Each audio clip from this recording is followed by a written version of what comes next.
Hello there. This is just a bite-sized peek into our comprehensive back-end development course, and I'm all about sharing snippets like this on our YouTube free of charge, so sit back and enjoy the video. But if you're interested in diving deeper, why not consider a Covalence community membership for just $25 a month? It's your golden ticket to a full-stack learning experience, curating all of these videos into a comprehensive course, complete with lecture notes, reference sheets, and challenging labs that are really going to push your learning into overdrive. But the perks don't end there. You're going to unlock the keys to our front end and our React, or my React course as well. Not to mention you're going to have access to live Discord support, meaning you can harass me all you want, exclusive coding events, plus professional assistance for crafting killer portfolios and resumes.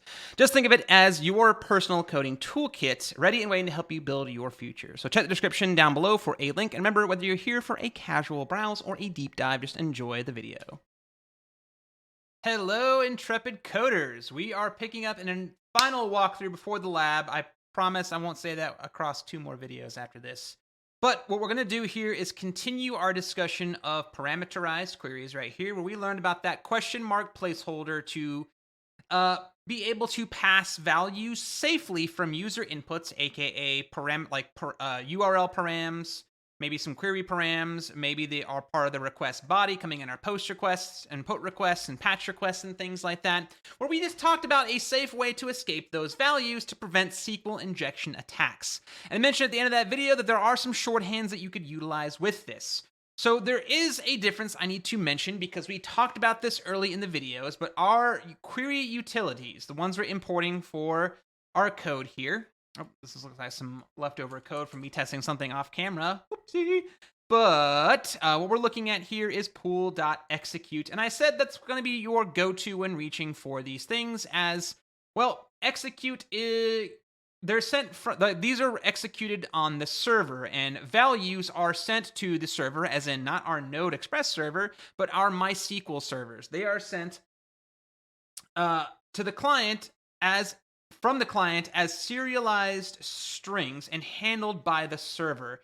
So we can't actually send, well, JavaScript structures like objects to our MySQL server, as they can't be serialized as strings and it won't work. So this shorthand will require that we actually change some things in our utilities. Now, I'm okay if y'all do this for the labs and your projects and things like that, but I do expect you to know the difference.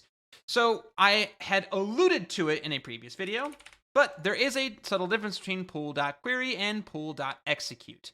With query, parameter substitution is handled on the client side, meaning here, our Node server is our client-side code in this example, right? So it can support parameters of things like our rec body, which we know is an object that typically contains several values inside of it in key value pairs. A object like the request body can be taken and split apart inside of our escape parameters. That is one of the many cool shorthands that you could use with the request body, for example. This can only be done on pool.query. Again, because it is, if I test you and quiz you on this, pool.query is substitution handled on the client side, and once that substitution is handled, it then sends it to the server to execute, right? This method is commonly used when you need named placeholders or this object shorthand I'm about to show y'all. To pass many values in at once, for example, to insert and update statements, this is where it's really going to kick it up a notch. Meaning you could always make a modify query or modify execute depending on which one you need. Maybe you can write 2 more utilities, one for executes and one for queries, depending on your use case, right? The library MySQL2 and MySQL1 will automatically escape and substitute the placeholders, making it convenient for really heavily parameterized queries, where we saw these simple ones here are really no big deal whatsoever to run via execute and ran with no problems in the previous video. Now, like I was saying, execute prepared statement parameters are sent from the client as a serialized string and handled by the MySQL server. That is why we cannot serialize this object and send it to the MySQL server, because it won't know what it is. It won't work directly with the .execute method. Because again, it needs a serialized string of parameters, which we learn will be an array of individual values, right? That was the whole thing about execute, right? It's recommended by many online resources. So if you go look at even the, I went and read through a lot of the pull requests and comments and issues raised on the MySQL2 library web page itself on GitHub. you'll go read there because a lot of individuals will ask this question of query versus execute, or why is my object shorthand not working like it did in MySQL, blah, blah, blah. You're going to see many online resources typically recommend using execute as your default and switching to query when you happen to need lots of parameterization and shorthand capabilities, right? Again, that is because execute provides better protection against SQL injection attacks, and it is more performant, especially for simple queries that don't require parameterization. So if you have like a large select statement with a bunch of aliasing and joins and things like that doesn't have a lot of parameterization, then executing it will be a faster way to go. Whereas calling it via pool.query is when you have lots of parameterization and you want some pretty cool shorthands available. So with that one change in mind, I'm going to go ahead and modify my modify query utility from pool.execute to pool.query. So if you're following along in this walkthrough series, please do the same. Otherwise, these little shorthands I'm about to show y'all won't work. Now, the reason I had MySQL format imported here is because I was interested in experimenting with some code inside of this thing without executing a ton of unnecessary things on our database, which looks like I closed between recording days here. So let me go ahead and open up MySQL. And we're going to take a look at to make sure I didn't nuke anything in my users database by mistake, which I did between two videos at one point, and it was rather funny where I was like, wait, where are all my users gone? I nuked them between videos! This might be different than what we're looking at, because this might be what I was testing off camera. But either way, the point being, we have this list of simple users, no problem whatsoever, and I want to talk about creating new ones here. Like, I think, yeah, that's what we want to do. We want to talk about creating new ones. So as we know right now, we pass individual parameters in an array where their question mark and their question marks and the array order have to be in sync, right? So let's go ahead and write what an insert statement might look like. Remember, in this particular code base, for some bizarro reason, I created a table of users that did not use auto increment. I don't know why I chose to do it that way, but I did for this video series. So we have to insert an ID, a name, and an email, whereas created at will be automatically created for us by the MySQL server. Right, so our insert statements, like we saw here, would require these individual values, ID, name, email, written by hand like that. I'm going to take this code and paste it into my query that we want to have run in our projects, and then we're going to try and parameterize it to see how it might look. We're going to write the endpoint for it and then test it in Postman, which I have to make sure that my previous test is deleted because you're not going to have it. So here we go. Export function insert.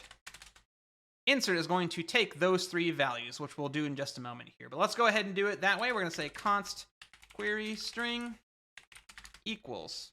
Paste that string in there. We have insert into users, ID, name, email, value. These values will be replaced by parameters, meaning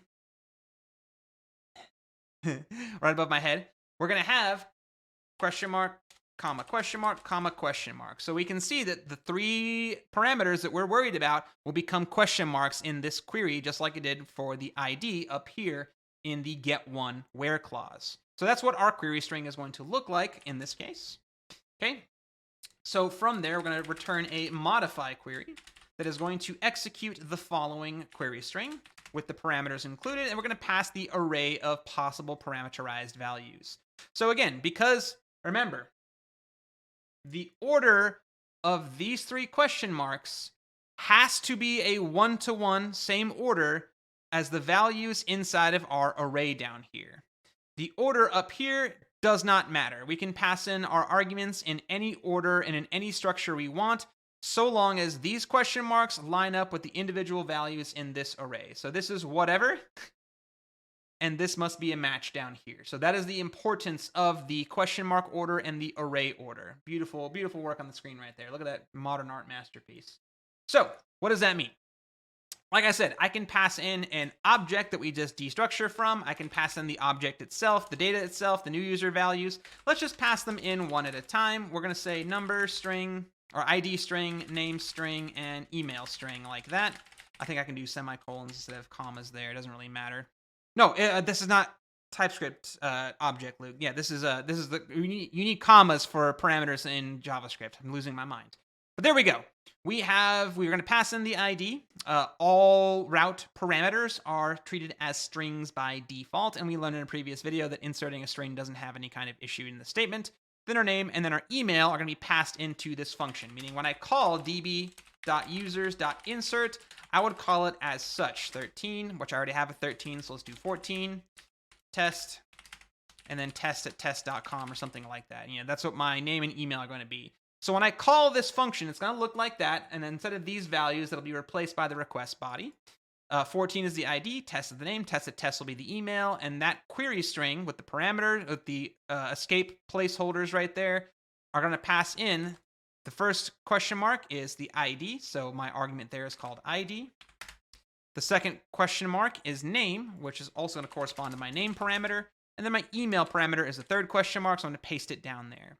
So once again, the names are important. So if I called this parameter pizza instead of ID, the insert will still be ID. The first question mark will be the ID. But in this function's case, the pizza is the ID, hence why it goes in the index 0 position of my parameter array. That is the important thing to keep in mind there. I see a lot of students, for some reason, think that these function arguments must match our column names. Is not the case.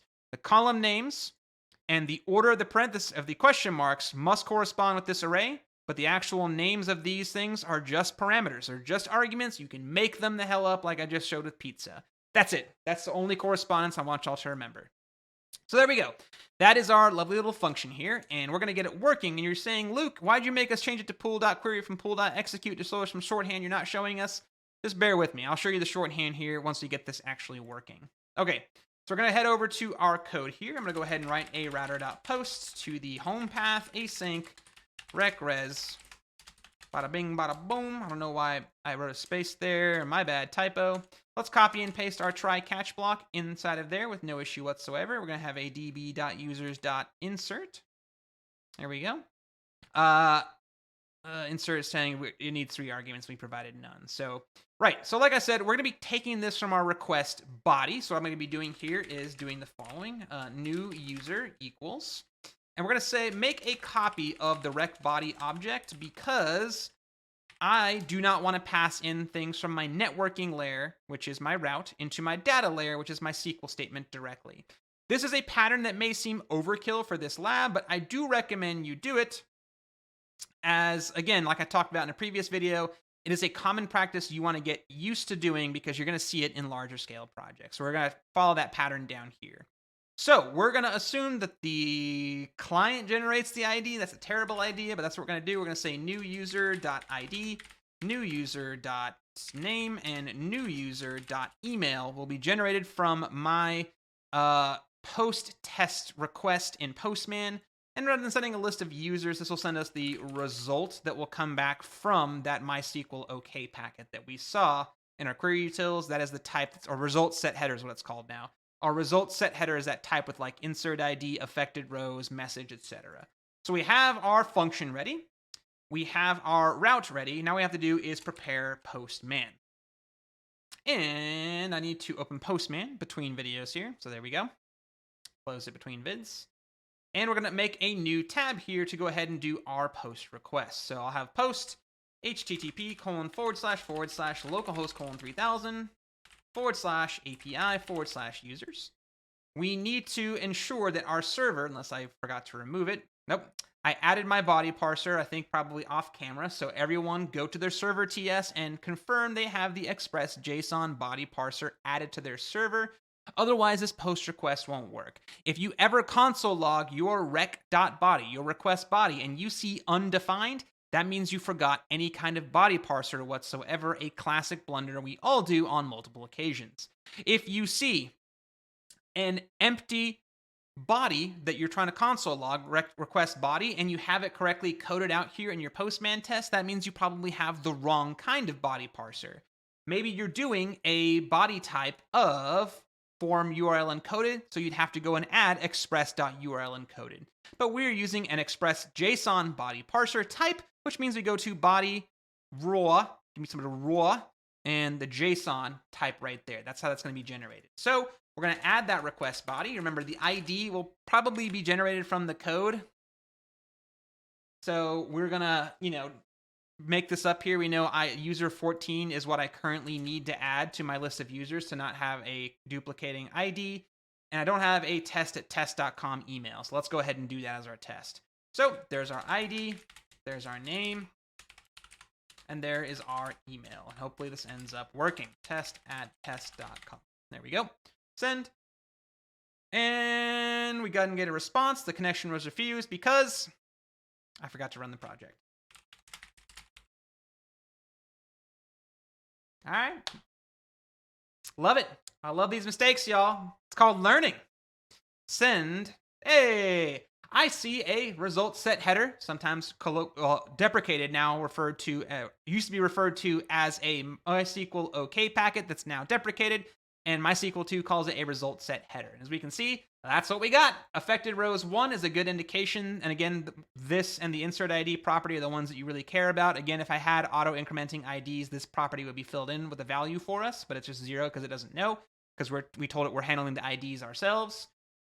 This affected rows value right here of 1 indicates that it probably inserted the user for us. So if I go to user/14 and make sure that's my parameter up here, I can get the 14th user, which is indeed our test@test.com user. So circling back finally, because you're like, well, Luke, that's the same thing I learned from the where ID clause in the previous video, and I probably could have figured it out for this one for multiple parameters. But again, let's imagine we had 10 more columns. Let's say we had an address, a zip code, a last name, initial, middle initial, a street, a city, a state, a phone number, all that area code, all that kind of stuff. We could potentially have like 15 different question marks that we would have to account for with 15 different columns, with 15 different arguments, with 15 different escaped parameter values that must be serialized by pool.execute. Now, you will have the argument that this is the safe way to do it, as tedious as it might be, because it will prevent SQL injection attacks. You have to very explicitly code every single question mark, every single column, every single input, and to the function, and then every single serializable parameter in this freaking array. Well, fear not, student, because we are nothing if not lazy. So how do we avoid this scaling issue should we choose to do so? Like I said, this is done via an object shorthand notation that is available on the client-side parameterization of .query instead of .execute. So once again, confirm you switched your modify query from pool.execute to pool.query. That means we can come over to our function now and probably do the following.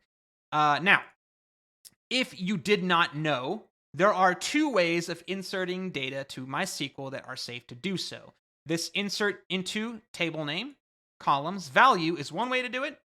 Another way to do it is the following. We can say insert into users, set ID equals 13, name equals test, email equals test@test.com. Both of these are valid ways to insert data into our database, and you're wondering, Luke, the insert set syntax looks like a mixture of what the update syntax does. Indeed it is, and what we're looking at right here is the power of the object shorthand we're going to be utilizing in just a moment. So we can see that this key and value pair with comma-separated properties, I just used some object notation inside of there, didn't I? Key value pairs, comma-separated properties, that is literally an object with the colons replaced by the equal or assignment operator in code terms, right? Using this set syntax. So this is what we're going to be leveraging inside of our code base. So basically, if I do the following, insert into users, set question mark, this is going to provide me a cool thing I can do with some shorthand. So instead of having to pass each value individually, I can do the following. I can say these 3 values will be what a new user needs. So I can do the following. I can say a new user of type object. How did I manage to copy all that? What did I have on copy? Hold on. Undo. Cut this code right here. So undo if you need to as well. Cut it. And we'll say we're going to pass in an entire object that will have that structure anyway. That'll have ID, name, and email inside of it. That's what a new user will contain. Then from there, all I have to do is say pass the new user object directly as a parameter, and it should work. Now, I might be missing a set of parentheses or something down here. I'm sure I'm missing something, even though I attempted this off camera to make sure it worked. That was a day ago, so hopefully I remember what I'm doing here. But this is a shorthand we can debug together to learn together. But basically what's going to happen is, what if our request body... Wait, I have a request body. This is our request body in my post tab. Let's copy it. And I'm going to paste it inside of here and show y'all what's going to happen with this shorthand. So I'll be passing in this object as the parameter to the query. Right? So what is it going to do? Just like we saw, it's going to take this inserts into users set syntax. And what it's going to do is it's going to split this object into key value pairs. So it's going to take the first key value pair of ID 14 and paste it in place of that question mark, including the comma. As you can see, more than likely it'll do something like this to make the column name in backticks. Doesn't really matter what you do. That should be fine. But we're going to remove that for console log purposes. That's where you'll see it. And we're going to have it in here where it's going to take the colon, replace it with an equal sign, and leave that comma. That part's done. It's going to do the same thing for the next part, which is name test. That's what it'll split there. And then it'll take this email portion and add it at the end. Again, replacing the colon with an equal sign. And voila, we now have our insert statement with that object split into column equal value, comma, column equal value, comma, column equal value. That is what's going to end up being generated with this shorthand syntax. Meaning, however large the object is we pass in is how many columns it will fill in for us. So if we have a very large table that has, say, 15 columns inside of it, we don't have to write 15 question marks, 15 individual parameters, and 15 things inside of an array, even though that may be the safe thing depending on the security of your app. Like if you're writing a banking app or something like that, I probably would write everything manually. But for my projects and your side projects, use this object shorthand and be able to tell your individual recruiters, interviewers, or mentors, or whoever, the difference between pool query, client-side parameterization, then sent to the server, versus pool.execute, sends a serialized string of parameters, and the query with escapes to the server combines them and then executes them. Okay, so remember the difference between the two. It'd be very important for pop quizzes and things like that. You never know. So now that that's done, we can actually give her a whirl here. I'm going to go back to my database and nuke user 14. I'm going to go ahead and delete that row, click apply. We can always just run the delete statement ourselves. Delete from users where ID equals 14. No problem. I'm just doing it by hand for quick testing here. Now I'm going to go reinsert user 14. Oh, just kidding. I forgot to change the code in the route itself, hence the red text up there. Got y'all. So we're going to go over yonder and we're going to simply pass in the new user directly. And that is what I'm talking about when it comes to customize, like cleaner looking code. So the shorthand is very, very, very nifty to know how to do, but it does have some issues. What if the request body has extra properties on it that our insert function doesn't need to know? It will automatically attempt to insert them as columns.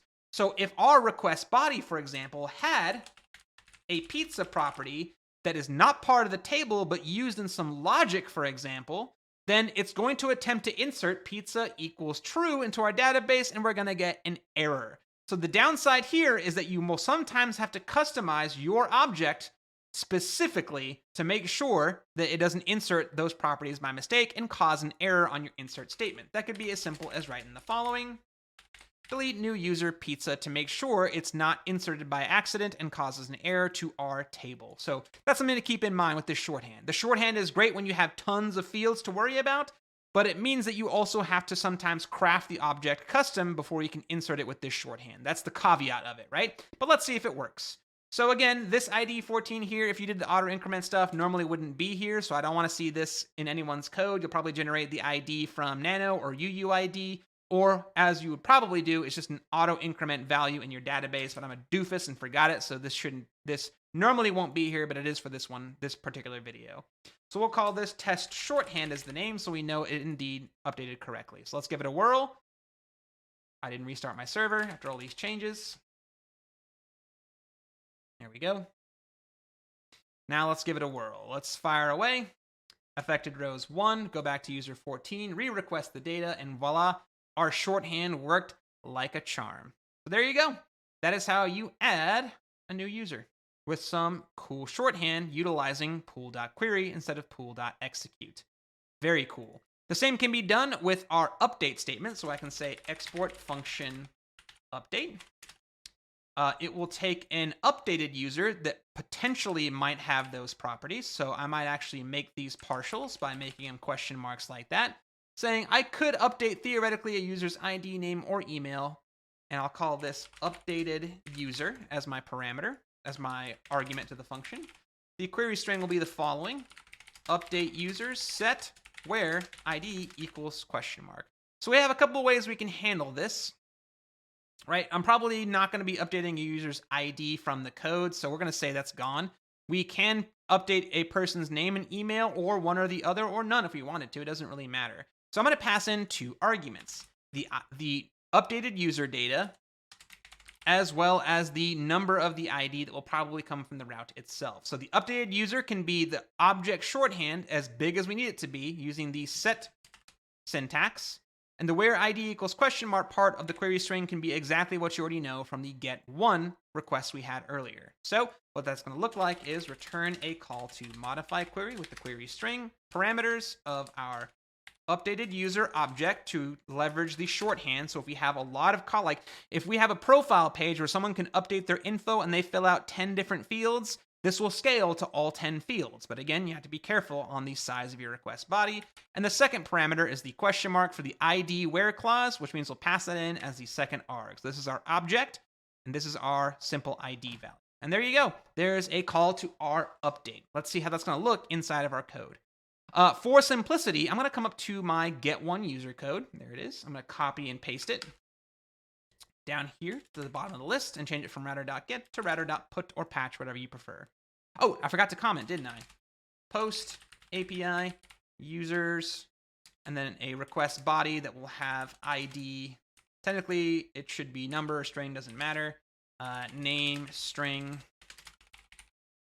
and then it had email string. That was what my request body looked like for this request as a comment above it to help us newbies remember what it looks like. We'll do the same thing down here. This will be a put request to API users. We have to know what user we're updating. And the request body will actually only have these two properties of name and email, and we're going to make them optional as well. So we're going to say, hey, these are optional properties in this request body in order for us to know that we can update one or the other or both or neither. It doesn't really matter. I'll use the same parse parameter right here, parse int rec.params.id, comma 10 to make sure we get a whole integer out of this ID. I'm then going to call my update function right there. I'm also going to call const updated user. It's going to be a copy of the rec body we're going to pass in. I'm going to change this to result. I'm going to change the res.json to result, which is the result set header. DB users update. User ID is the second argument, and updated user will be the first argument. So the first arg is that object. The second arg is our user ID to our update query, and that should be what we need for our router.put. So I'm going to go ahead and terminate this batch and restart it. Really wish I installed NodeMon during this, but c'est la vie. What I'm going to do is I'm going to copy this get tab by copying its request to get API users 14. Open a new tab, paste it, drop down to put. Now we have the correct endpoint for the user's ID, but now we have to include a request body. JSON. I'm going to copy the body from my post tab to make my life easy. Copy, paste, remove the ID part. Test update, and we'll say update at test.com. So let's say our user is updating their profile page. They've updated their email and their name at the same time. Remember that shorthand object notation allows us to do this cool scaling bit right here. So let's see if it works. Affected rows 1, that's a good indication. Rows match change 1, that's a pretty good indication that it worked. Back to the get request for user 14, and we got our updated post request working with some cool shorthand. That means if they're only updating their name but not their email, I can do the following. Doesn't like if I do comments like that. Test updated shorthand. So now if my request body is only name, my update statement should only update the name but not the email. There you go. If I want to update the email but not the name, all I have to do is add that part to my request body, and the statement, because of this object notation shorthand we are using, right? Because of this shorthand we are using of passing in an object that will get split into key value pairs, it will work both ways. But again, it will bite us in the rear if I add extra properties like pizza1, we'll get an error. So before I run that, confirm it updated it. It sure did. Go back to update, and let's say I want to update their name back to test, their email back to test@test.com, and add a property called pizza1. We got an internal server error with an error. Well, we didn't log the error, so we don't know what it is, but it's telling us that, hey, pizza is not a column on the user's table. So again, that is the caveat in this shorthand, right? So back to this, send it. Freaking send it. There we go, it works. There's our shorthand. And, might as well code out the rest of this CRUD application. I'm going to go ahead and just copy and paste this code and paste it down yonder, because I'm going to change this to a delete method. Change my comments to say a delete method. Request body is not required on this method, which means I don't need this updated user. I just need the user ID and parseInt code. And this should probably say users.destroy and just pass in the user ID. Let's go write that function now. Over here, we're going to write export function. Destroy, we can't say delete because delete is a special keyword in JavaScript. It's like the plus or minus operator. They're used for a specific thing. You saw me use it earlier to delete properties off of objects. So it's a protected keyword. But I will say I'll pass in an ID that will be a number value, and I'm going to write const query string equals delete from users where ID equals question mark. Return a call to my modify query where I pass in the query string and my parameterized ID array right there. And that's all we need to do. There's our destroy function. We change it to destroy user ID, send the result, and we should be good to go. So I'm going to restart my server. Go back to Postman and copy this users 14 tab, open a new tab, paste, change the method to delete. It is now a match, send away, and voila. Affected rows 1. And if we go back to our max list of users, all users, and I scroll to the bottom, we see that user 14, goodbye, so sad, is gone. Let's go nuke 13 as well, because it looks uggo in there. Nuke user 13, affected rows 1, good indicator that we can use that to determine if something went right or wrong. But there you go, it worked. So yeah, that is the last one here. Wasn't the shorthand, but I wanted y'all to know that object shorthand that you can do for large inserts and updates. I think it's important to know how to do and to know why you can't use them with pool execute. Because again, the parameters must be serializable to a string and then sent to the MySQL server that will then combine them and execute them. They do not understand objects, which is why we can't use this shorthand. So without this shorthand, you write the traditional insert value, all the column names, all the question marks, and then each individual value passed in the array in the same order of the question marks like we saw at the beginning of this video. So that about wraps it up for some cool parameterization shorthands and some tidbits you really need to know about querying client-side to server or executing, sending serialized parameters to server and then executing. All right, so see you all in the next video, whatever it might be, but I think it's finally going to be lab time.